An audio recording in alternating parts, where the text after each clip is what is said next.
സലമ്പല എന്ന പാട്ട് വെച്ചിട്ടാണ് ശിവകാർത്തികേയനെ കാണിക്കുന്നത് തന്നെ. അതിനുശേഷം ഈ സിനിമയുടെ ഫൗണ്ടേഷൻ എന്ന് വേണമെങ്കിൽ പറയാവുന്ന ലവ് സ്റ്റോറി തുടങ്ങുകയാണ്. ആ ലവ് സ്റ്റോറിയുടെ സ്വഭാവം കാണുമ്പോൾ ഇതൊരു സൈഡ് ട്രാക്ക് ആവണേ എന്ന് നമ്മൾ പ്രാർത്ഥിച്ചു പോകും.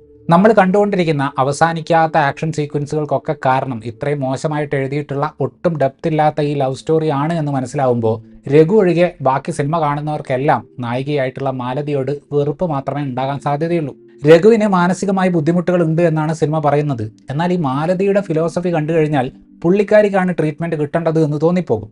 ചെറിയ സ്പോയിലറാണ്. അപകടത്തിൽപ്പെടുന്നവരെയൊക്കെ അങ്ങേയറ്റം സഹായിക്കുന്ന രഘുവിന്റെ സ്വഭാവം ഒരു ഘട്ടത്തിൽ നിന്നു പോകുന്നു.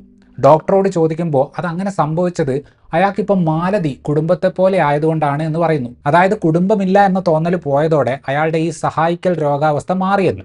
ഇത് കേട്ടതോടെ മാലതി രഘുവിനെ നൈസായിട്ട് ഒഴിവാക്കുന്നു. കാരണം മാനസികമായി കുഴപ്പമുള്ളത് കൊണ്ട് ആളുകളെ സഹായിച്ചുകൊണ്ടിരിക്കുന്ന രഘുവിനെയാണ് പോലും മാലതിക്ക് ഇഷ്ടം. ഈ ലവ് സ്റ്റോറി മഹത്തരമായതാണ് എന്നാണ് മുരുകദോസ് നമ്മളോട് പറയുന്നത്.